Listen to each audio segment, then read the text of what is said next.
We are joined in studio for the second day in a row by Greg from Map Training and Train with Map.com. Hello, Greg. Good morning. Could you remind us, first of all, of what your experience and qualifications are for the personal training and meal planning and such business that you do?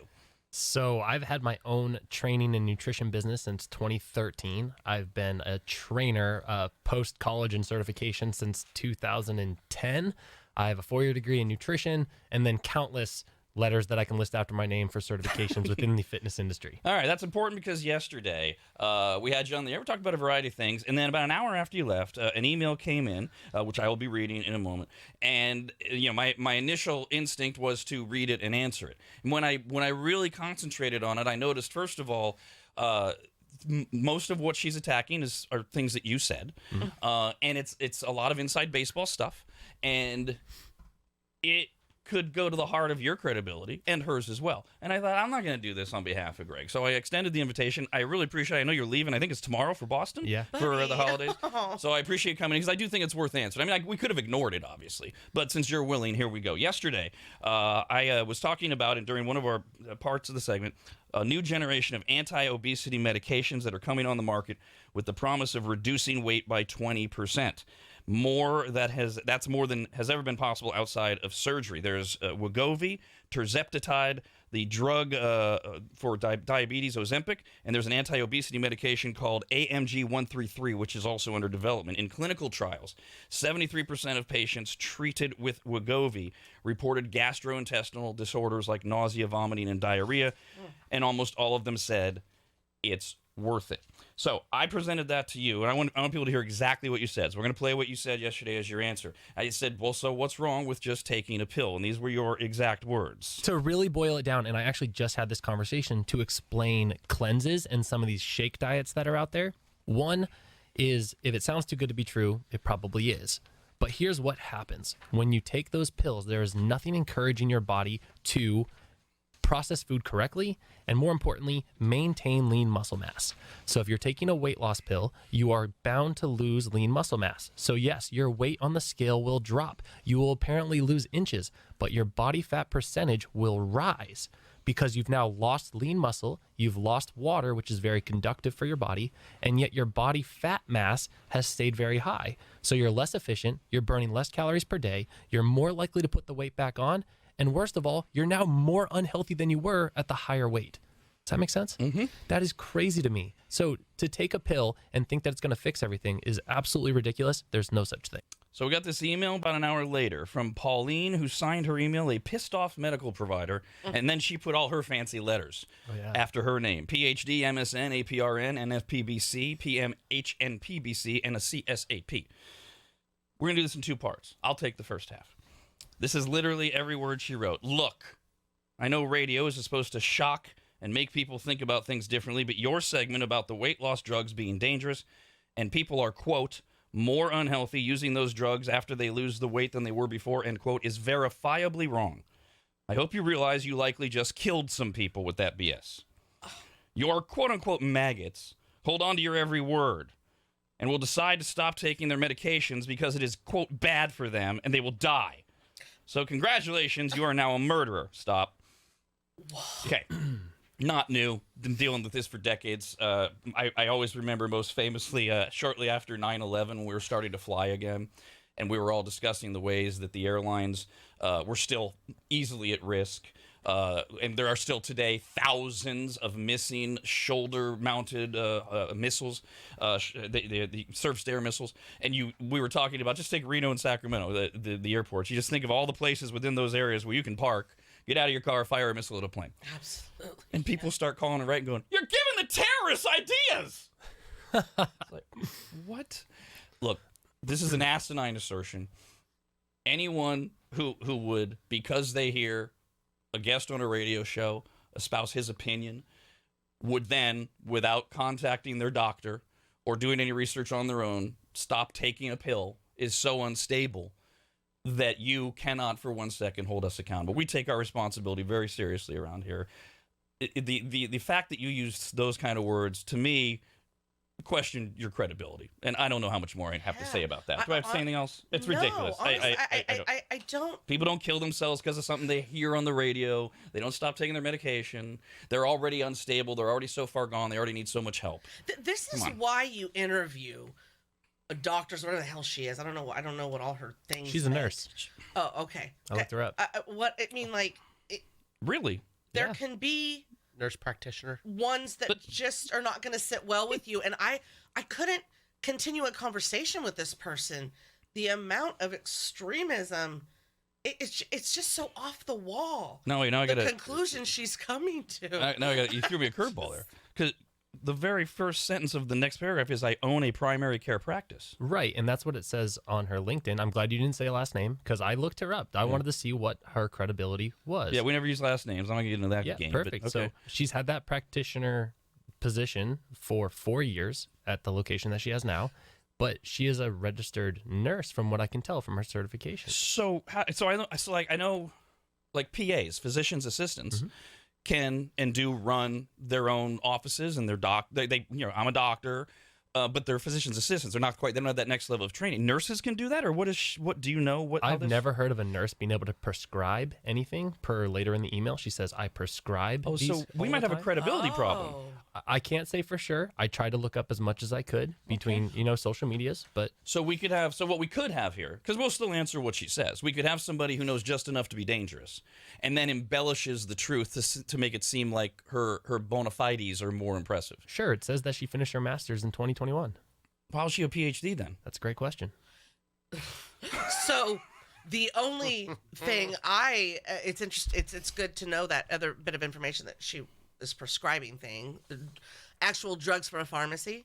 Okay, because like not a bioidentical pharmacy. Where I'm going with this is, remember, for the longest time I saw this doctor, but she was a nurse, but she had learned from other doctors, and she was helping women with hormones and things like that. And what she would prescribe was bioidentical. She never offered anything that you would actually go to a pharmacy. And she had been trained under other doctors, but it was like her own office. And that's the only thing I've ever heard of. And I think you can maybe get away with it more too in like the holistic world like that as well. So yeah. Okay. Well, so some of her claims about her background or experience might be inaccurate, but she certainly has a very strong opinion. So let's read the second half of her email, and we can address that. Great. I own a primary care practice. I prescribe these medications that will, quote, make you more unhealthy, end quote. And I have seen people lose over 100 pounds with them, completely reverse their diabetes, and go from an A1C of 11 to 5.4. Stop and reverse their fatty liver disease, bring down their blood pressure to normal levels, and be able to get off of their blood pressure medications, and be able to stop their cholesterol medications. Oh, and guess what they start to do because their joints no longer hurt and because the weight is off? They start exercising. You know what someone definitely doesn't want to do when their joints hurt from the weight? They don't want to exercise. And then they have a-holes like you making them feel like a failure. Because if they, quote, just ate right and exercised, end quote, they would lose the weight and be healthy. My advice to you is, don't give out medical advice, especially advice that will undoubtedly kill people to make a few dollars selling your merchandise, Dr. Oz. The floor is yours, Greg, from trainwithmap.com. How do I do this? Do I? Very good. Thank you. Second guest in a week that has tried to master. Yeah. Oh man, I'm old news. Okay, so I wrote down notes when I saw this email because I wanted to keep my head straight so that I didn't feel like I was babbling, right? Because I feel like there's a lot of points to make around this email. So first and foremost, as a medical professional, which I am not, and I will say that constantly, I am not a medical professional. I am not a therapist. I am a trainer, right? I'm also a nutritionist. However, as a medical professional, your job is to keep patients healthy. So assuming that your certifications put you as a physician, right? Someone who is guiding people throughout a daily life from anywhere from birth all the way up until death, right? How is it not your responsibility to keep them from getting to a point when they need medications in the first place? The reasons their joints hurt, the reasons they don't want to work out, the reasons that they are at the point they are at to need medication is essentially your fault because you didn't take advantage of any of the opportunities, including people like me, to keep people from getting there. In fact, I have an example in-house right now. I have a 62-year-old man He is well over 400 pounds. He started coming to see me. We started working out in a way that did not hurt his joints. We got him on a very balanced meal plan. He lost 20 pounds in like a week and a half, right? He has a lot of weight to lose. You know what his doctor said the next week? Sorry, sir, you're not losing weight fast enough, so please take these bariatric shakes. Jesus. I'm sorry, he's not losing weight fast enough compared to what? He's 60-something years old. He's been seeing this physician for 30-some-odd years, and now is not fast enough? What happened 30 years ago when he started putting the weight on? Please, take a back seat, because I handed him a 20-pound dumbbell and said, this is what you've lost so far, Oh, right? That's amazing. And he welled up. Yes. So what happens? He gets on the bariatric shakes with no plans for the surgery, gets sick, skips a couple workouts, gets tired, and feels miserable. Gets back on a meal plan that I wrote that is balanced, and lo and behold, he's down well over 50 pounds now. So please take a back seat, because I beat him to the punch when it comes to medication. Can I just keep going? Yes. Oh my God, let Can me I just, have it. Let me just add one Yeah. thing in quickly, since we brought it up. Thanks to a few people, including Allie, who wrote in and said the letter writer's an APRN, advanced practice registered nurse. They can prescribe in some states, and that includes California. I looked it up. So she might be mostly correct about her background. Still wondering about that PhD, but they can also own private practices as well. So Which isn't it to her benefit that they prescribe all these pills? that's where all the money is. Yeah. Yeah, it's You funny. you may continue now. No one pays me but me. So, again, in the medical profession, and I know this is not a generalization. This is not for everyone. This is for a handful of people that are falling into the trap of, surgeons cut, medical people prescribed, right? However you want to look at it.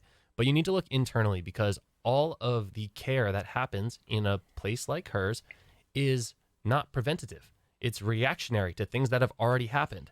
So it's her job to keep people healthy, and medication of all sorts is not preventative, right? So if you want to look at some of the side effects from medication, mostly high blood pressure, cholesterol, that kind of thing. Well, it's funny because all of those have killed, 659,000 people died from heart disease. It's 23% of deaths in 2019. I couldn't get any recent stats because of COVID. 2019 diabetes killed 3%, but don't worry, that's only 88,000 people. And medications that are over-the-counter drugs like aspirin, Aleve, and ibuprofen all cause those issues like high blood pressure. Also, arthritis treatments. Medication causes high blood pressure and strokes, which all leads to one of the leading causes of death that's completely preventative. In the article that I cited, they were discussing that these drugs ultimately can be used to curb America's not just obesity problem, but overweight problem, talking about the 70% that are overweight, 40% that are obese. So and clear that's back to Dawn's point, that's part of the marketing, the $50 billion. However, would you advocate for these drugs for, say, example, the morbidly obese who literally can't start moving as a way to get some of it off and then join up with a guy like you, as opposed to, say, getting surgery? Would there be a place for them in that way, or are you like, this is dumb? No, I do think there's a place. I actually made a note here. I understand that there's a time and a place where diseases such as obesity, you could consider a disease, is so overwhelming and gotten to a point where medication is going to be a better option than maybe surgery, especially when it becomes instantly life-threatening. So I do think that has to be taken into consideration. But the idea of giving, during our conversation yesterday, the idea of giving some of these medications to teenagers or implementing surgeries to teenagers is absolutely ridiculous when their metabolisms are already built so powerfully as they're growing. There's no need to give it at such a young age. So yes, there's a time and a place for it. It's just very small. I have so many thoughts, and I have no qualifications other than a person who's lived this my whole life. And one of the things that I just find as part of the problem is in her email when she says obese people don't want to move around. She is disregarding all the obese people that did just that. There is story after story of actual people that are 100 pounds overweight, 200 pounds overweight, and they start hitting the pavement. And when you read their stories, oh my God, yes, they are in pain in every step that they take, but they do it. They start for 5 minutes, they start for 10 minutes. The stories are endless, and you disregard them. You put all those people in one category as if no one has ever done it. Was there a place for those people? Maybe so. I don't know. As Greg says, maybe there was a place. But my problem with stuff like that is it doesn't truly change your life. Why are you that big? What got you that big? You need to find that out and solve that so you can actually have true change. It is mind, body, and soul. And I cannot stand with a red hot rage the diet industry, and I don't put Greg in that category. He is the first person. While I'm not using him right now, well, kind of for nutrition, he's there for me to discuss. He knows where I'm at. I'm in therapy. But he is the first, when I first got his eating plan, which sent me spiraling because it went against everything I had ever been taught. Because he is for true change. It was balanced. What do you, sourdough bread and tuna? No, the tuna's got to be by itself and there should be no bread. You know, like, because he asked what you like, but I didn't think he'd include it in anything because all I ever knew were restrictions. Like, he is promoting true change with how you eat, how you feel, your mind, your body, your soul. I don't even put him in the category of the diet industry. And you're a part of the diet industry, ma'am, that ruins people, that has them yo-yoing and hurting. This to me is one of the parts that people don't talk about of the obesity problem is the diet industry. Because you promise them all this stuff, you never change them from the inside out or mentally, and they keep yo-yoing, which is the worst thing for you, and you lose it, you gain it back a million times more. I'm sorry, you're new to this, so how long have you been studying your clients? Get back to me in 10 years with those people, and where are they? Where are they? I'm betting the majority of them have gained it back. So I've got a quick question. I know doctors have to prescribe pills for certain sicknesses and whatever they have to prescribe them for, but do they ever get a cut or compensation of any of the certain pills that they do prescribe? They get a kickback from that at all? It's a whole behind the scenes thing about what they get invited to junkets or places or things like that. I mean, and reputable ones don't engage in it. Okay. It can exist. I certainly will not even go near claiming that they all do or that even most of them do. Okay. We got a few emails here. Andrea says, I'm a pharmacy tech. This nurse practitioner is full of it. She makes my blood boil. You and Greg took the words out of my mouth. Medical professionals such as herself are so naive. From a medication side, shame on her for even standing up for these god-awful medications. I watched patients' lives actually get destroyed because of the medication she prescribed. Shame on you. Nurse Bree wrote in and said, as a nurse as well, if I heard her correctly in her letters after her name, she got an MSN, which is a Master's of Science in Nursing, and she likely then got her PhD in, I think you read NP, which would be nurse practitioner. In that case, she could have her own practice and prescribe medications. From her email, likely dangerously. I will be the first to admit that all those fancy letters don't equate to total intelligence. Many medical providers are quick to just trust other letters, like the FDA, and trust every pill that gets approved and prescribe them as completely safe because they have the FDA stamp of approval without the critical thinking of how they might actually interfere with and overdrive our body's natural functions, which is not always healthy, safe, or the answer. Our favorite teacher, Ms. Frizzle, wrote in and said, I dropped my cholesterol levels 100 points just by following Train with MAPS program. I have never taken any medication for my cholesterol level. I would hazard to say that Greg saved my life. And listen, I just feel so protective of Greg because I just haven't experienced somebody like Greg. I feel like the whole maggot army's got my back right now. It's not a program that you go off of. He is teaching you a lifestyle that you'll live forever. That's what makes it work. There's nothing you go off of, right? You don't restrict all this stuff unless you have something specific. I can't speak to every client he has. They might have different things and competitions they're in. I'm talking overall, though. He does promote balance, and that's what he'd prefer you to do. And so it's like, that is lifelong. That's nothing you get off of. Oh my God, I just can't. This is not our opinion. It's from Dana, who's more in Kyle's camp, says this bitch is clearly sleeping with Big Pharma. I was just curious. I didn't know how it all worked. I'm like thinking maybe she is a drug dealer in a sense where she makes money off of these diet pills. I don't know. I'm not claiming that. I'm just saying it could have been a possibility in my head. We just got this one from Jonathan. Says, not to take anything away from the opinion of the fake nurse. I am far more curious on a more important topic. What is Greg's opinion on Joe Rogan's claims on The Rock taking steroids? Yeah, I mean, I haven't looked into any of this at all because I've been talking to all of you about plans this week. But, I mean, The Rock's what, in his 50s? Yeah. He's lethally jacked. I mean, there's got to be some testosterone involved or something. And I mean, the dude's up at 2 a.m. more often than I am, which is crazy. Would you agree that it doesn't have to be steroids though? You can become completely jacked and yoked by working your ass off and eating correctly and the right supplements, and those supplements might be things like testosterone, HGH, things like, because Rogan, while the assertion is steroids, Rogan's saying just tell us. You got to be taking something. Is that a fair middle ground? I think that's totally fair. I mean, especially in his 50s, to be as large as he is, like, takes a lot of work. And he's been like that his whole life. You know, once an athlete, always an athlete. It is easier to maintain at that point. But I'd definitely take a wild guess that there's something involved. Is there anything else you want to add before we let you go? I really appreciate you coming in, and I want to get your ass to Boston. You can relax. Yeah. You know, I would just say that if you take a look at everything, like pick the disease, you know, thyroid or hormone imbalances or any national disease that we are struggling with, and you search it on Google, the two things that are going to pop up are treatment for medication and then treatment for fitness and exercise. And I guarantee that treatment for fitness and exercise is under every single one. And it says the same thing: move more, lift weights, eat well, period, the end. And if you like what Dr. Oz here has to say, he has a whole line of Maptrition products available at radradio.com in the Stupid store. You go to the Maggot Mall, you go to Maptrition. I say that because I hope to God she's listening, and I just made her head explode that we had the audacity to try to sell some products.